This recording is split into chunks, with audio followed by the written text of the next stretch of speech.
What's up everyone, Darcblade here with another episode in my Guide in Destiny series. In this episode we are going to be taking a look at the Bladedancer Hunter subclass. Now remember that the builds I use in these videos are general builds that work best for me and might not work so well for you. Also, the damage numbers I quote in these episodes are for PvP, as levels are balanced. The numbers may be higher or lower in PvE depending on your gear, level and so on. Lastly, the builds I use in these videos are aimed at endgame content. The Bladedancer Hunter is an arc based class. They specialise in shredding foes with arc charged melee powers and slipping into the shadows via their unique cloaking ability to both evade foes and set up ambushes. Before I move on to talk about the grenades, I want to first talk about the Bladedancer's unique ability to cloak. Certain abilities will allow the Bladedancer to become pretty much invisible. This can help them avoid fire in both PvE and PvP. It can also be used to set up perfect ambushes too. In PvE, enemies will continue to shoot at your last known location, but becoming cloaked will allow you to drop the attention and aggro of foes. This is great when it comes to reviving teammates and saving a team from a wipe in Nightfall strikes. In PvP, your invisibility is more effective the slower you move. Sprinting while cloaked will still mean you are fairly easy to spot in PvP. Your foes' motion trackers too will be less effective in detecting you while you are cloaked in PvP. The ping will be every 5 seconds rather than every 3 seconds. Just remember that when cloaked, using an ability including jumping abilities or attacking foes will decloak you. Now moving on to talk about the 3 grenade abilities in the Bladedancer's arsenal. The first is FLUX grenade. This is a basic sticky grenade that when stuck to targets deals additional damage. It deals 100 damage in PvP with additional 65 damage if stuck to a target over a 5 meter radius. The grenade also comes with a slight tracking mechanic when thrown close to foes. The pros for this grenade is that it is good against single targets, able to kill all but the toughest titans in PvP. The cons are that it is a very basic sticky grenade when compared to the other sticky grenades out there. It also has the con of needing to be thrown with some accuracy to be at its best. The next grenade is skip grenades. This is a grenade that splits into smaller drones on impact and will seek out nearby enemies. It deals 120 damage while in PvP for its whole payload, but it's rare for every drone to hit the same target. There is no real radius with this grenade thanks to the creation of the smaller seeker drones. The pros for this grenade is that the drones seek targets that hide behind cover and are difficult to reach. The cons are that it feels less effective than any of the other grenades in the game. The last grenade is the ARCBOLT grenade. This grenade is similar in ways to the Sunsinger's Firebolt grenade, where it chains bolts of arc lightning to targets caught in the initial explosion radius.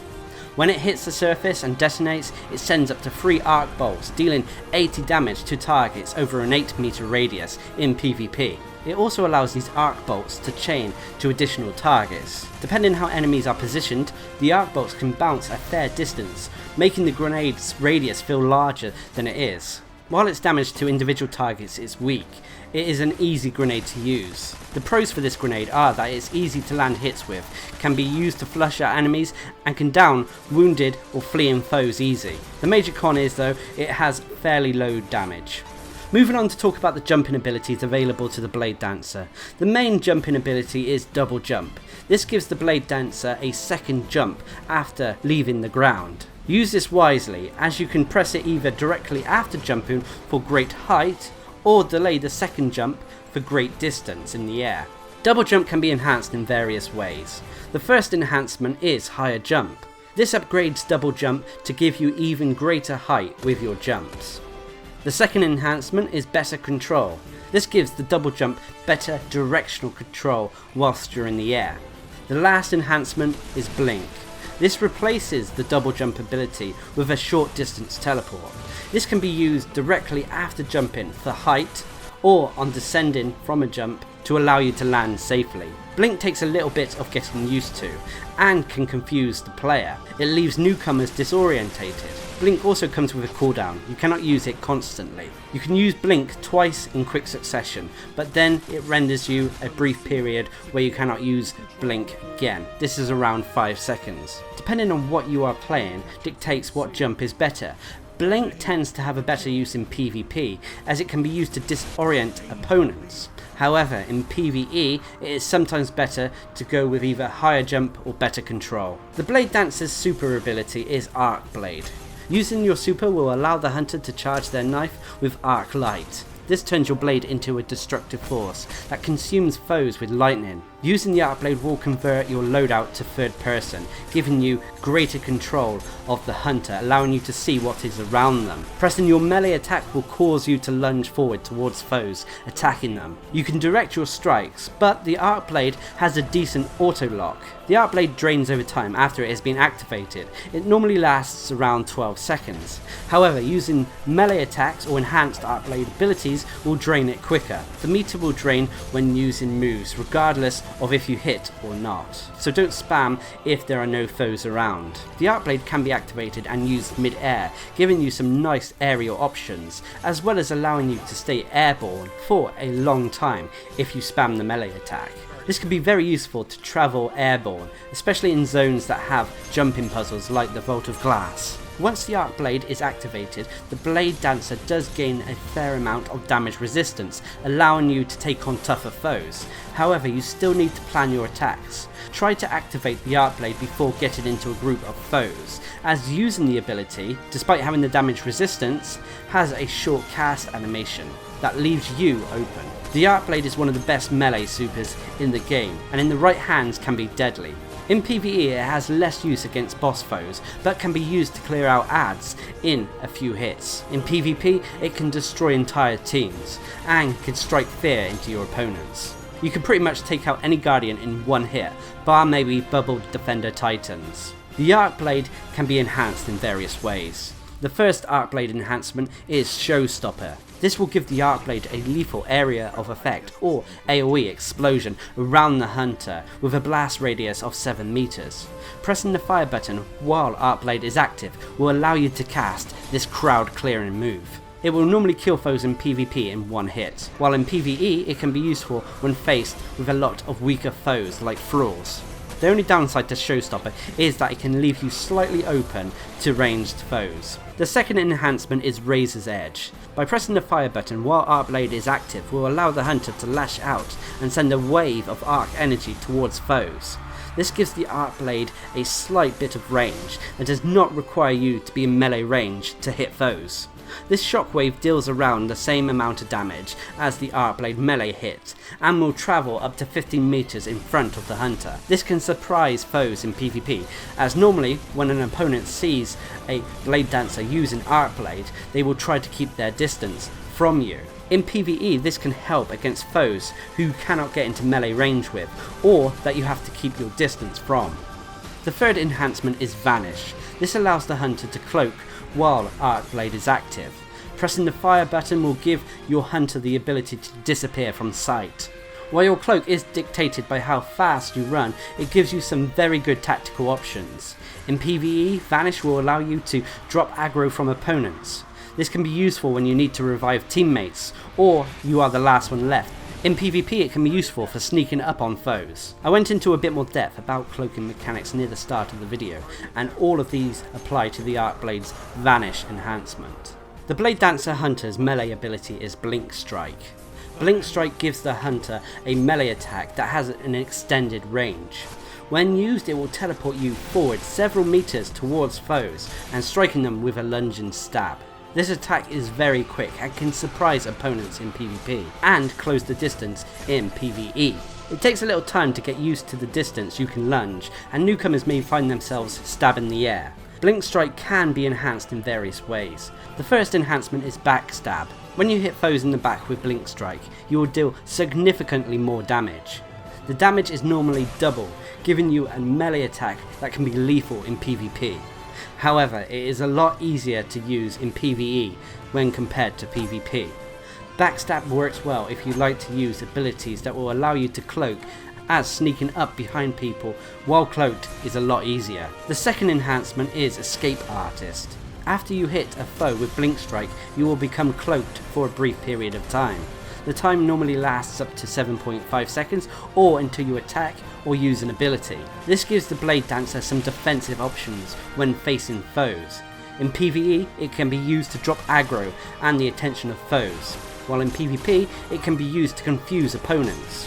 When using Escape Artist, it's best to save your Blink Strike for when you are in danger and need to escape.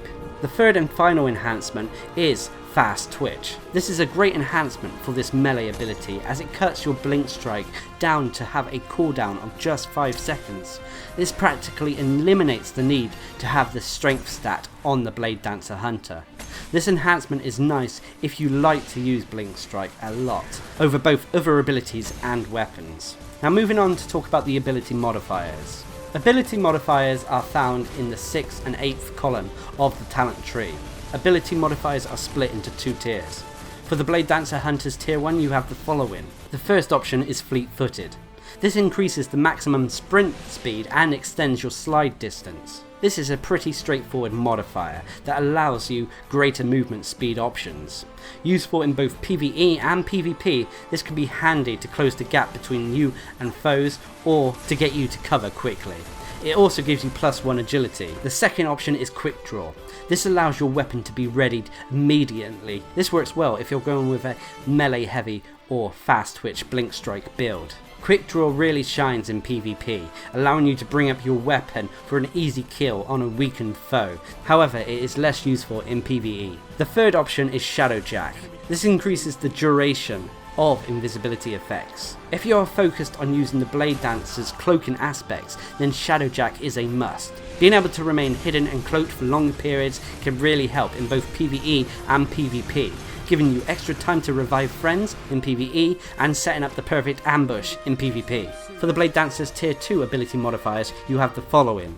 The first option is ENCORE. With this modifier, if you kill foes with ARCBLADE, it will extend its duration. This is a very useful talent in both PvP and PvE, although I have found it seems more useful in PvE, as you are normally faced with multiple foes, while in PvP you are rarely faced with as many foes. The second option is STALKER. This allows the Bladedancer to become cloaked after crouching in place for a short time.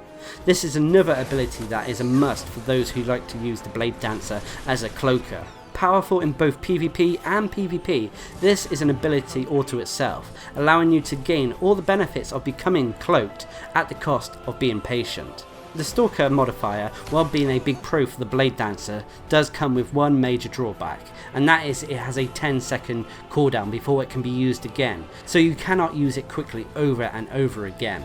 The third option is Hungering Blade. When killing foes with ARCBLADE and Blink Strike, you will immediately regenerate health. This is probably the best option for players who don't want to take full advantage of the cloaking aspects of the Bladedancer Hunter and instead wants to use them as a hard-hitting melee powerhouse. Hungering Blade can further enhance the ARCBLADE and Blink Strike to provide the Bladedancer with even further survivability. This applies to both PvE and PvP. However, I found that this is particularly devastating in PvP. Seeing an ARCBLADE Bladedancer tearing up your team while at the same time gaining their health back with every kill is never a pretty sight to see. Next are the passive abilities. These are modifiers to your base stats which include your armor, recovery and agility. These are found in columns 5 and 7 of the talent tree. Now I would say these are down to personal preference at the end of the day. Again, these are divided into 2 tiers. In tier 1 you have the following. Option 1 is Path Forgotten. This gives you +2 armor and +2 agility. Option 2 is Path Forbidden. This gives you +2 recovery and +2 agility. Option 3 is Path Unknown. This gives you +2 armor and +2 recovery. With tier 2 you have the following. Option 1 is Way of the Drifter. This gives you +2 armor, +1 recovery and +2 agility. Option 2 is Way of the Fearless. This gives you +5 armor. Option 3 is Way of the Nomad. This gives you +4 recovery and +1 agility. Now in Destiny you can have multiple specs and you should use what works best for you. However, I tend to spec the Bladedancer as follows. With the grenades I tend to favour ARCBOLT grenade to enable me some guaranteed AoE damage and maybe bring down weaker foes. However, I will sometimes switch to FLUX grenades to deal with tougher individuals. Alas, I will rarely use skip grenade over the others. With double jump, I tend to take blink for the most part. However, I will sometimes switch to higher jump or better control for some segments throughout Destiny. With ARCBLADE, I tend to take Vanish to give me that instant guaranteed period of cloak. This means I will often use Darcblade in a more defensive manner for PvE and a more stealthy manner in PvP. That being said though, sometimes for AoE sections I will use SHOWSTOPPER, and for sections where close combat is out of the question I will switch to Razor's Edge. These however are dependent on the situation being safe enough to not rely on the defensive and aggro dropping bonus Vanish gives you. As for Blink Strike, I take Escape Artist to give you another source to go cloaked in an emergency. However, I do see the advantages of fast twitch, especially in PvP. With the ability modifiers, I tend to take Shadowjack in tier 1 to increase the time the Bladedancer remains cloaked. This will give you time to set up the perfect shot or to rescue a downed teammate who is far away. If you do not like to rely on going cloaked, or the situation is not cloak friendly, then I tend to switch to Fleet Footed for an all round speed bonus. In tier 2 I take Stalker. Hungering Blade and Encore are both great abilities and will increase your DPS with Darcblade, but Stalker gives you a method of going into a cloaked state without having to engage enemies. This gives you great tactical options for breaking aggro and rescuing teammates in PvE. And while in PvP it also gives you some good ambush options. However, sometimes I will go back to Hungering Blade for PvP matches, simply because it is that powerful. With the passives, I tend to balance armor, recovery and agility with the Bladedancer, with armor and agility being slightly higher than recovery. Overall, the Bladedancer Hunter can be used in one of two ways. The first is a melee focused close combat expert, the second is a sneaky cloaked assassin. While I admire the melee focused build and find it amazing in PvP, I prefer to play the Bladedancer using their cloaking abilities. Being able to cloak allows you to plan your attack carefully. You're able to set up the perfect ambush or drop aggro from foes. You are able to save a team from failing by reviving teammates without too much hassle. While the Bladedancer's super ability may have limitations to it being a melee focused super, you can still provide a useful part of a PvE team, either by getting rid of weaker foes or by taking advantage of its instant vanish. In PvP, a Bladedancer Darcblade super will always be something to fear. Just remember that using the Bladedancer the way I do may not be for everyone. It does take a little bit of patience, knowing when to step back and waiting for your cloaked abilities, but once you've mastered its cloaking aspects and can save a team from death or pull off a perfect ambush in PvP, then you will truly be rewarded with what the Bladedancer is capable of. Anyway, I've been Darcblade, bringing you my guide to the Bladedancer Hunter as I guide you through Destiny. Hope you enjoyed the video, thanks for watching, subscribe and like for more.